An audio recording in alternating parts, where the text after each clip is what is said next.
Welcome to another week. Maybe the most dramatic week yet of this whole franchise ever. Like, irrespective of what happened in the actual show, this week Oh in the yeah. actual world has been insane. Like Uh, this week in real life, not this week on the show. and on the show, but this week in real life has just been wild. Should we start with real life? Yeah, we should do a definite little TLDR about real life.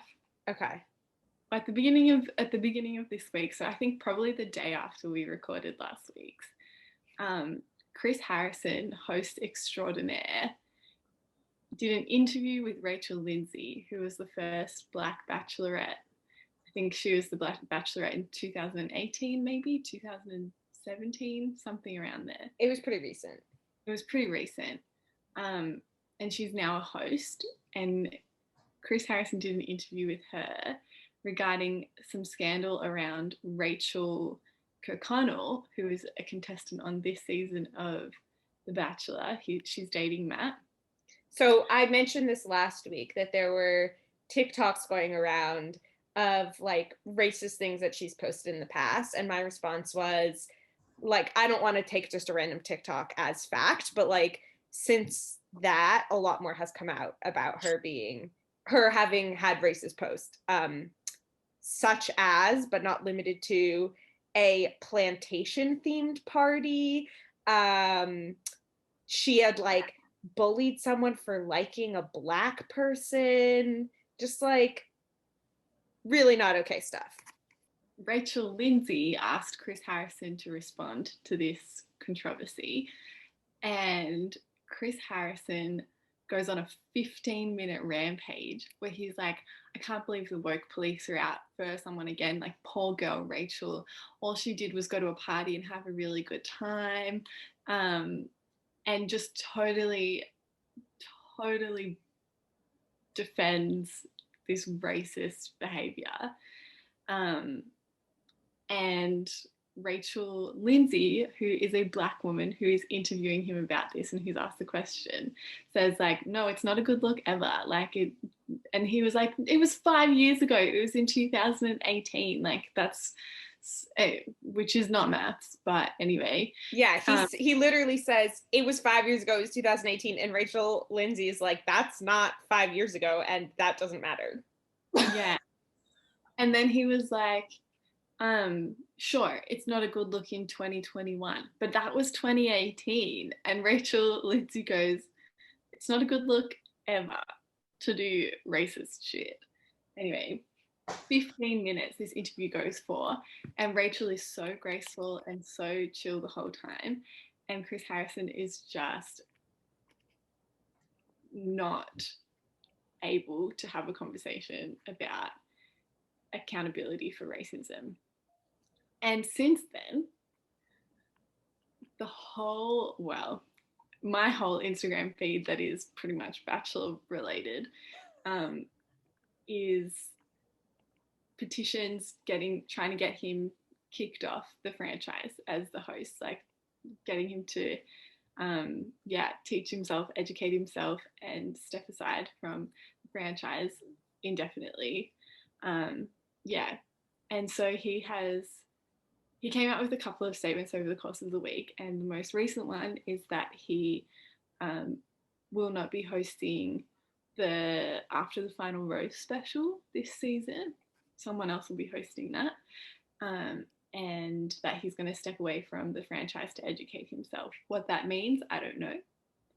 But there you go. Chris Harrison may no longer be the face of Bachelor World. Rachel, the contestant, not the host, also came out with an apology statement, which feel very tedious these days. Like, you know, everyone's apologizing for things they've done and said, and they all sound the same. And she acknowledged that, you know, her apology like doesn't mean anything anymore these days, and that she hopes she can show people that she's sorry instead of tell, which is a good sentiment. And I don't know, like I'll share my personal beliefs and you guys can go ahead as well, but like I personally believe that people should be held accountable, but also that people can change and people can learn and people can grow. And that's the point of having experiences. And like, look, I think some of the things she did were like, she was like too old and it was too like late in the game for her to not know how harmful what she's doing is. But um, if she really does learn and she really does change and, you know, she really does change her attitude, then, you know, I think that that's all we can really ask for. But that's just my take. Yeah, I know. I have conversations like this with my therapist sometimes where I'm like, just about things in life in general, where I'm like, I just wish it didn't take me so long to figure this out. Like, people tried to tell me earlier about whatever, and I didn't listen. And she's like, well, some people never listen. Like, some people never figure it out. So, like, you may feel late, but it's kind of one of those things is like, better late than never. Mm-hmm. So it is frustrating. Yeah, it is frustrating when you see people do things like this and you're like, how did you not know? But I think the sentiment of like, I want to show you that I'm sorry is like, I think that's as good as it gets from, but you know, that being said, I'm not the target audience of that apology, so it's not my job to accept it. Yeah, but, exactly. That's at least gives me a little bit of hope for growth within the human race. I mean, I think it took her too long to apologize because it's been sort of swirling for 6 weeks or something. Oh, but, that's a long time. Yeah, I think it took her too long. I also think she probably makes it really far or wins, and production was in her ear being like, shh, hush about it, and then maybe it'll blow over. So I think something like that's going on in the background. Fair. Yeah, I think it's hard to, it's not my job to accept or not that apology. I think actually what's more problematic is Chris Harrison's defense of the behavior, instead of being like, look, you know, we're waiting on her to make her own statement about it. Obviously, we don't condone it, but it's up to her how she responds to it and whether she learns from it. Mm-hmm. And the fact that he's stepping away to educate himself is a good thing. Yeah.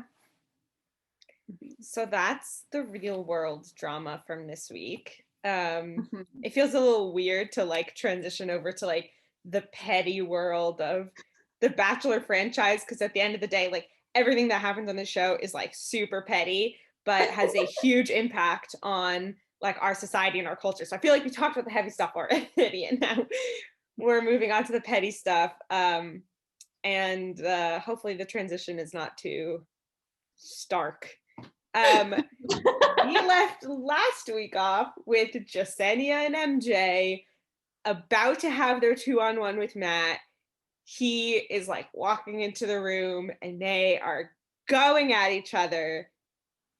And so Matt comes in. First person he pulls aside is Jasenia. Jasenia's like, honestly, like, MJ has been lying to you. Like, she says that she didn't know anything about it, but honestly, she was on the forefront of this the whole time. And Jasenia comes at everything like just very gracefully, very tactfully, very matter of fact and straightforward, like not super emotional. She just presents it to him, and she says something that like really stuck with me. She says, and like, I'm here for you through all of this. Like, whether or not it's me at the end, I just want you to know, like, I'm here, which is really nice, because I think that a lot of the time the contestants are asking for reassurance, but she gives the reassurance to Matt that like she's there to be his teammate, which is super nice and super different than what MJ does, because what MJ does is she immediately turns on the tears. She's like, my character is put into question and I just can't handle that. Like, you know me, you know I lead by example, and I just want to shine love in every room I go in, and I just can't believe someone would put my name in their mouth. So MJ really turns on the waterworks. And at the end, he ends up sending MJ home. Oh, thank God. Look, that pause really had me for a second. That's what The Bachelor does to you. They always leave you on those cliffhangers. I feel like I've just been like secondhand gaslit. What? Yep. Terrible. MJ was gaslighting so hard the whole time. Like she was doing all this waterworks, and then in her like one-on-one interview things, she was like, I had a weak bitch moment, I'm back. Yep. And she was saying all this, oh my gosh, it was crazy. And at one point, Jasenia called her by her first name, which is Meredith, I think. Oh. Meredith. And MJ was like, okay, really funny, really good, really funny. But Jasenia was super condescending by doing it, and it was so good. But she was also so calm the whole time. Jasenia was just like, she kept on coming back with like really calm, measured comebacks. And then MJ was like, I'm done with this. And it was, I mean, if I'm done is your comeback, then it means you don't have much. Yeah. Okay, so like moving right along, we think the drama's over because MJ is supposedly the last mean girl, but I think we forgot about Serena C. There are two Serenas. Serena C, in my opinion, has always been a mean girl. And she just like managed to kind of fly under the radar for the last few episodes when it was like Anna and Victoria and MJ. But like, I think Serena C has always been a part of this crew. Yeah, but Serena C's a quiet mean girl. She's not as outspoken. She just sits on the sidelines and bitches behind your back. Yes. Those are kind of the scariest. Yeah. Well, so then what she does is they go into this rose ceremony and they realize that one rose has left the table. So someone got kicked off. They don't know who yet. And Serena just starts attacking Katie. And she's just like, you know what, Katie, this is all your fault. This wouldn't have happened if you didn't tell Matt that there was drama going on in the house. And Katie's like, sorry, I'm sticking up against bullying and you have a problem with this. And Serena's like, you just like can't stop talking about other people. Just get over yourself. You're not here for Matt. You're here for all the wrong reasons. And Katie's like, no, I didn't tell Matt any names. I just said that there's bullying. I let all the girls speak for themselves. I didn't like say anyone's name. And they start this whole argument. And that continues after the rose ceremony. But Liz, why don't you tell us about the rose ceremony? Well, the thing is, like, all of these girls after this MJ and Serena and Katie shit, they're all like, we need time to talk to Matt because all of our time's been taken up by this drama. And Matt's like, I'm going to cancel the rose ceremony. I know what I want to do. It's been a really hard week. So all the girls are spiraling. And in the rose ceremony, MJ's already gone home. And Maggie gets eliminated as well. Oh, I don't remember who's Maggie. She's the PhD girl. Okay, yeah. As soon as I said that, I was like, oh, the one that I said was way too cool for him. Yeah. Okay. And Ryan, the last, well, I think there's only one new girl left, which is Brittany's gone. Yeah, it's Michelle. Yeah. So Ryan's gone, so Michelle's the last of the new girls who's still there. And so that's who lives in the rose ceremony, and it's not a whole lot happens other than that. And then so we flash to the next morning, and all of the girls are in their sweats and everything, and Chris Harrison walks in and is like, hometowns are coming up, which is crazy because I feel like there's still 30 girls in the house. Yeah, it's like there's still so many girls. Yeah. Hometowns is the final four, Anna. So, yeah. And Matt goes to their hometowns. Well, normally the Bachelor would go to their hometowns and like they would take him on a date like around where they're from and like introduce the Bachelor to their family and like he gets to talk to their parents and that kind of stuff.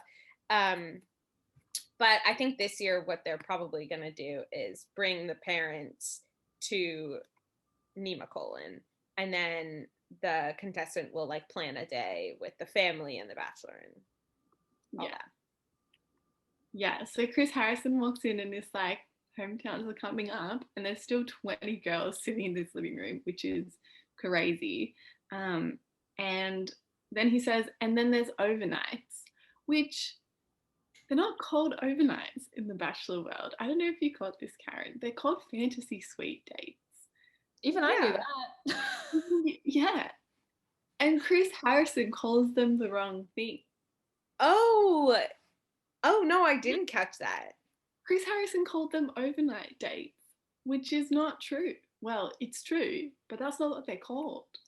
Oh, I know, I didn't catch that. That's so weird. Yeah. How could he make such a rookie mistake after all these years? I know. Clearly he's losing it. Clearly something's gone off with him. But yeah, he called them overnight dates. And then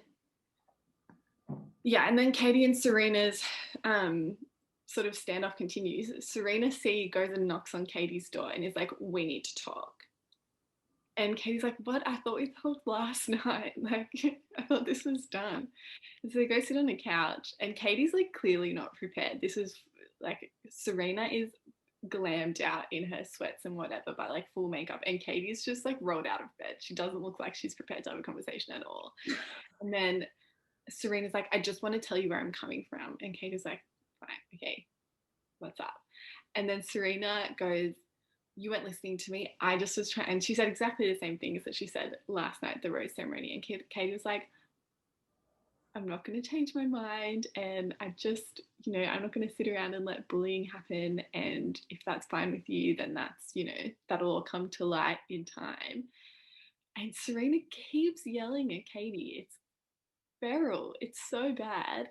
Well, to be fair, Katie is like really screaming back, but like Serena's just attacking Katie literally for what? For like sticking up against bullying. And Serena's like, you're always like, whenever there's drama, you're always at the center of it. And like Katie's just like, leave me alone. Like she's just like, they're yelling. And it's funny because they pan over to the girls, like the rest of the girls, and they're all like, do you hear that? Is there screaming?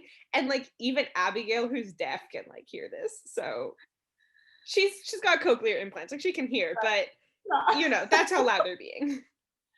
Yeah.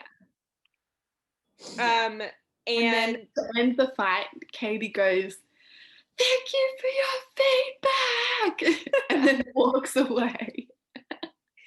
So Serena C goes to like the part where all the girls are sitting, and she's like, oh my god, Katie's so crazy. That was so crazy. She just started screaming at me.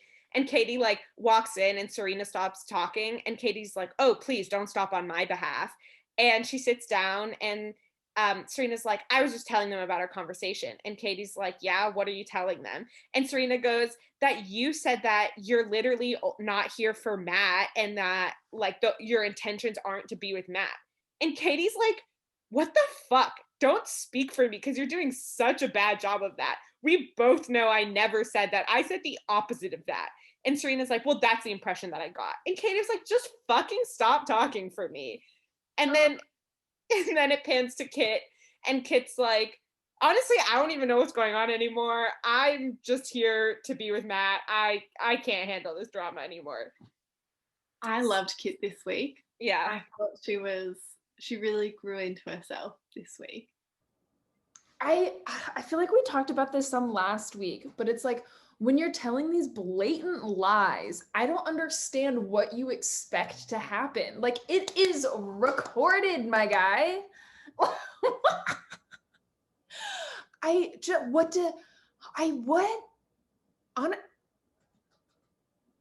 just can't wrap my head around it. But I mean, I don't know. I still love Katie. So that's really all I got from this. Mm-hmm. Still love Katie. I want to hear more about Kit though. I'm intrigued. Yeah. Well, there's not that much about Kit, except that this week she just had a few really good lines that they managed to capture. And I'll tell you about my favorite one when we get to the group date. But before we get to the group date, we have to talk about two very key events. One of which requires us to travel back to Colton's season of Yep. The Bachelor. Colton was like 3 bachelors ago, maybe.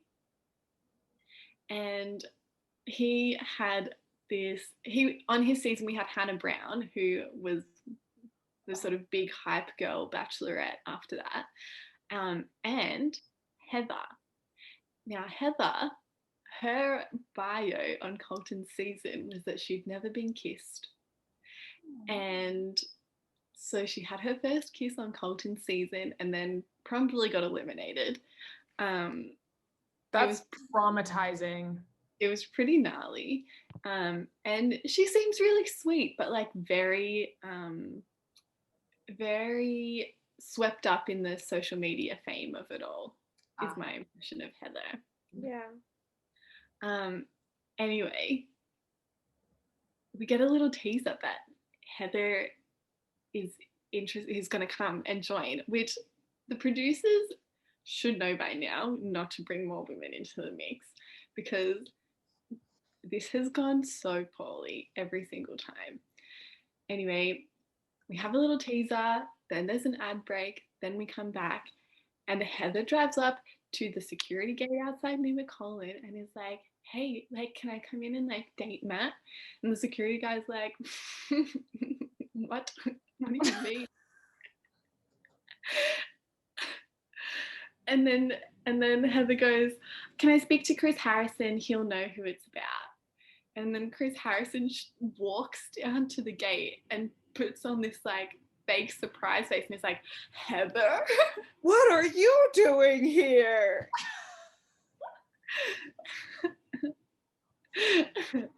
And then Chris Harrison goes, well, Hannah Brown said he might be coming, but I didn't think you actually would. Oh my gosh, we can explain this. It's going to be a bit complicated, but we've already done a bit of explaining about who Matt is in the context of Hannah Brown. Okay. Tyler C, Matt James, best friends. Yeah, Hannah didn't pick Tyler C, then went and lived with him for 3 months after. Yeah, I didn't know that.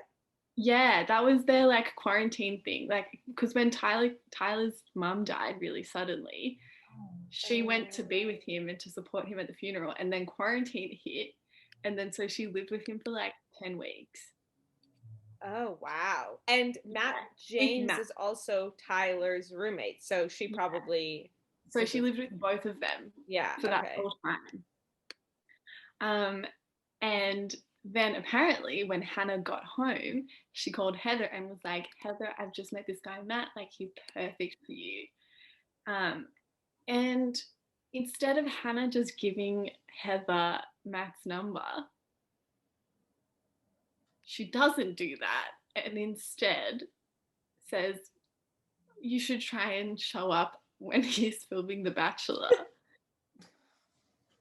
And so Heather shows up and she's like, Hannah Brown says Matt is perfect for me and I can't let him get engaged without him meeting me first, or at least me doing everything in my power to meet him. So Chris Harrison's like, okay, I mean, look, I have a lot of people to talk to about this, but we'll see what I can do. And then he comes back and he's like, okay, well, look, like, let's get you quarantining. And do you remember what he says? Do you remember what he said, Karen? He goes, you better head back to your motel. So they don't even let her quarantine at near McCollin. They send her back to a motel to quarantine. Yep. So then every once in a while for the rest of the episode, we get these snippets of Heather just going so crazy in this motel room by herself. Like she orders pizza and she like dances around with it and like makes all these weird noises. And then, oh my God, there's this one moment where she's like, her head's out the window and she goes, Matt, I'm coming for you. It's so bad. It's so bad. It's so funny. So this is all happening in the background, and then we'll talk through sort of the rest of the dates of the week, and then we'll come back to Heather later. But this is the context. This is like a little storyline that's continuing as we move through the episode. Mm-hmm. So we go back to the girls, and Piper gets the one-on-one date.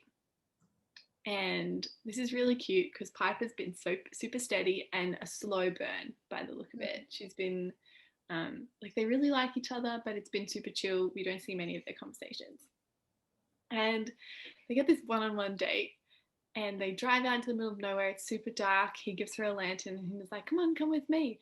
And then boom, all of these lights turn on and it's a full-on carnival. Like, they've got Ferris wheels, they've got rides, they've got the like stalls with games and stuff. It's huge. Like, not even like this is a nod to a carnival. They've got everything. This is it's an actual carnival. Fair carnival, which is so funny in comparison to the shit dates that they had at La Quinta last season. Do you remember that one date that they went on where they just gave them scooters and were like, go on.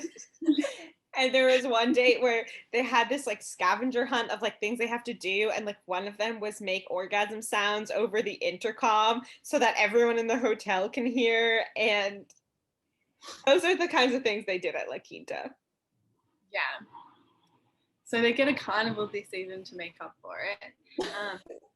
And they had a really sweet date. They had a lot of fun. They did a lot of good stuff. They talked about at their evening portion that Piper's not good at words of affirmation, but that she doesn't want to bring that into her relationship with Matt, and tells him that she's falling in love with him.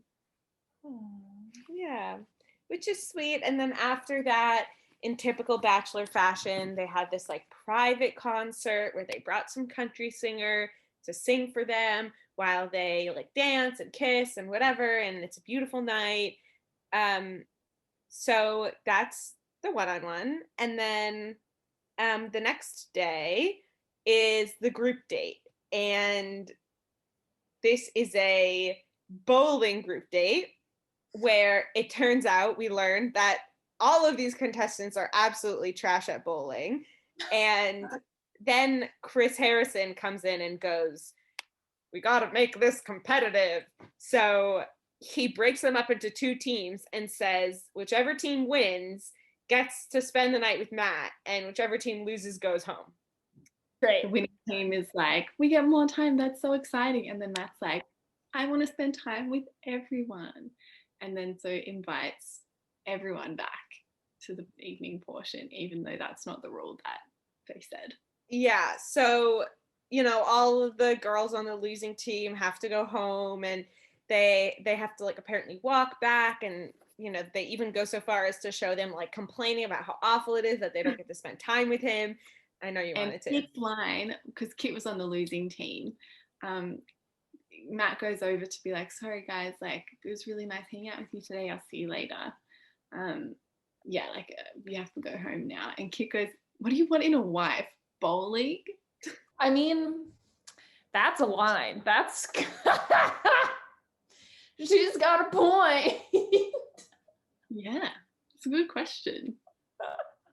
That's great. Yeah, so they get home. Kit disappears. All the other girls are still in their bowling stuff, and Kit has gone upstairs, gotten her robe on, gotten herself a little cup of tea, and is sitting there like, look, it's a self-care night. And then they all get invited back to the evening portion. I hate when I plan a self-care night and then somebody invites me to do something fun. I'm like, oh. Fair enough. But they do get invited to do something fun. They go back and they spend the evening portion with Matt. Everyone gets a bit of time. Abigail has been struggling with not having time since they had a really good connection at the beginning. And she is really excited to be invited back on the evening portion of the date. Gets a bit more time. Chelsea asks Matt to be patient and that she doesn't try and like let her walls down too quickly and be too quick about it. But Chelsea's like, look, I still have walls up. I hope you can be patient with me while I figure it out, because you know we haven't had that kind of time, the same kind of time as everyone, and like trust me, it's happening, just it'll take the time it takes. And Matt's like, yeah, that's really nice. So I thought that was a really cute conversation that they had, and I thought it was probably one of the more authentic feelings talks that we see on the show. And then we don't see much of Michelle and Matt's conversation, but Michelle gets the group date rose. And then after that, there is another one-on-one. And honestly, Anna, I just want you one name. Who do you think is getting this next one-on-one date? Well, I want it to be Katie. It is Katie! Yes! And so we're super hyped for Katie. Matt takes Katie. Well, okay, so first there's a little scene where we see Matt and Tyler, his best friend, who was on a previous season of The Bachelorette. Tyler's here, and Matt and Tyler are talking, hang out, and Matt's, saying that he's excited for this date with Katie, and how she's sort of been like the protector of the house, and just like talking about this date. And then he's like, all right, man, like have a good day, right? So he brings Katie in, and he's like, Katie, where do you think we are? And she's like, well, it looks like we're at a spa. And so she thinks they're getting massages or whatever, like going into a sauna. That's such a typical Bachelor thing. But instead, their date that day is that they hired an actor to massage Tyler, and they are feeding the actor directions into the actor's ear during this massage, which I think is brilliant and hilarious. But also maybe kind of weird because a massage is a very intimate thing. And like some of the things they had this masseuse do is like borderline sexual harassment. But Tyler doesn't seem to mind. So I don't know how that is supposed to work. Liz, tell us about some of the things that they tell the masseuse to do. They start off strong, and Katie goes straight in, and he's like, circle his nipples. Pinch his nipples. Yeah. Oh. Yeah. So that's how they start. And then okay. And he's sort of like, not relaxed about it, but then he like goes over onto his friend, and then the masseuse mounts him and like fully like massages his back, but like sitting on him. It's not the best. But for me, the best part of the prank was Katie calls the masseuse on the phone, and the masseuse's phone rings. And so she goes to Tyler like, oh, sorry, I'm going to have to take this. And Katie goes, hey, girl, how is it? And the masseuse goes, you'll never guess who I'm massaging right now. It's Tyler C from Hannah's season. And then she goes, he's even hotter in person. Yeah, and this is after she's already like done all the nipple play. Yeah, so like super weird. And at one point, Matt and Katie like sneak back in, and Matt like sneakily switches his hands with the masseuse's hands. And I would just like to say Matt's hands are very dainty. Very like his fingers are nice and long. Fingers. His fingernails are long and clean, like very beautiful hands. He could be a hand model. But anyway, he switches his hands, and I think Tyler sort of realizes something's off right away, and he turns around and he sees Matt, and like Matt and Katie start cracking up, and they're like, it was us the whole time, ha ha ha, this was a prank, ha ha ha. And Tyler takes everything, very well. They're bros, so I think he's just like, well, I sold my soul to The Bachelor, and this is what I get. Mm-hmm. But also, Tyler is thriving off the social media juice that he's getting from being friends with Matt. So then they have the evening portion, and, Matt's like, we had all this fun. Let's see if we can be intimate. And, Katie's like really all about it. She also just kind of jumps right in by saying, like, I want someone I can have fun with, but also be serious with when it's necessary. And like, a lot of my relationships in the past didn't work out because I couldn't have enough fun with them. So in that regard, I just like really want you to know how much I like you and how much I want to be here, and how great this date was, and that I'm really falling for you. And what does Matt say? He says, I really enjoy spending time with you, but I haven't had the feelings that I need to have at this point in the process. And he picks up the rose and then says, I can't give you this rose. Can I walk you out? It's devastating. And you can see Katie's face just like processing that as it happens. God, And we went through all of that. yeah. Just, man. And who's gonna protect the girls in the house now? Yeah, that's especially if there's a new one coming. That's terrifying. Because it's not Serena C, I can tell you that. I almost wonder if it's like a mercy kill. Like, you've been through enough, Katie. I can't put you through any more of this. Well, Be free.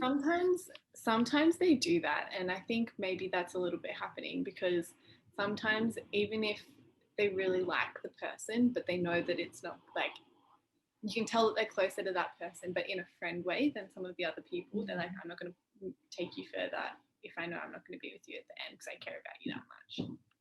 Yeah. I think maybe a bit of that's happening to Katie, but she was always in the friend zone. Really, I just don't think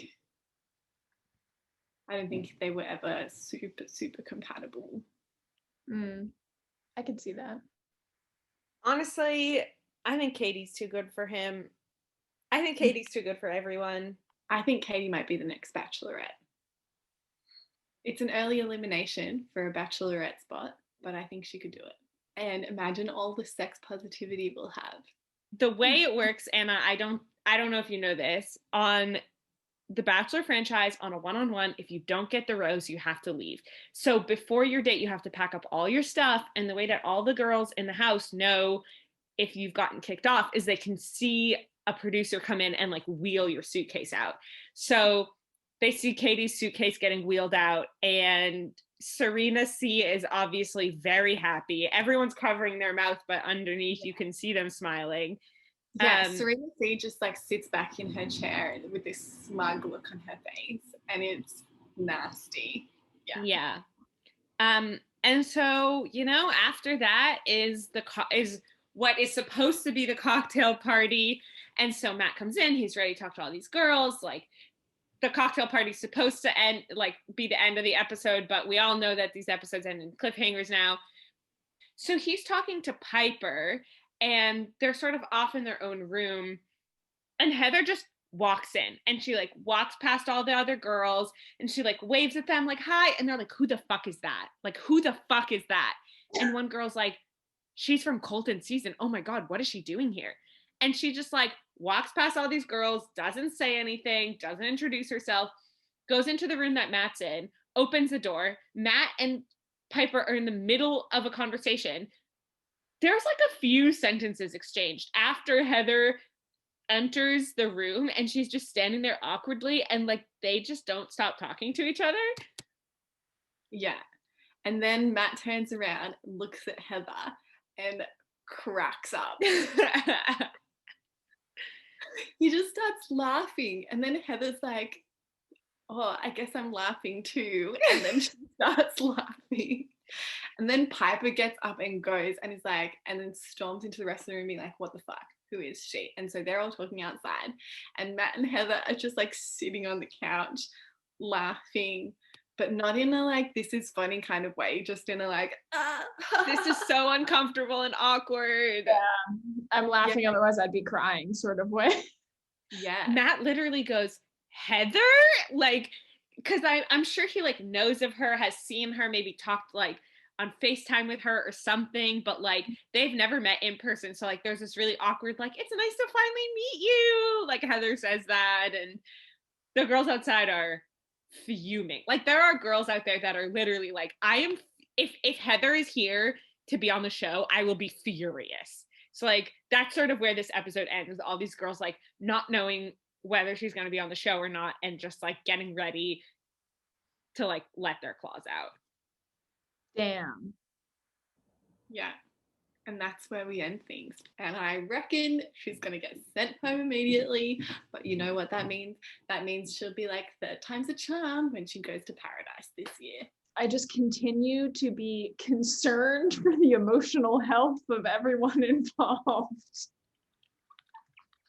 But okay, so I guess now if I had to guess like who's in the top spot, Piper definitely is one of my top picks. Oh, and then problematic Rachel. Those are the only two that really stand out to me at the moment. Yeah. I think Michelle is going to go really far. Oh, right. I think so too. I think he really likes her. Hold on, let me pull up photos again so I can see. And I think the final hometown will go to Abigail. Yeah, and I think maybe hometowns is when Matt's going to realize that he's in a little over his head with Abigail, and like she warned him previously about how, dating someone who has a disability is not easy and there's a lot of sacrifices, but I don't think he's like really understood what that means until hometowns. I don't think she's going to make it past that. Thanks everyone for joining us this week. Can't wait to talk about it again next week. I am really curious to see how Matt handles this whole Heather situation. Yeah, and looking forward to unpacking it all very soon with Anna and Karen.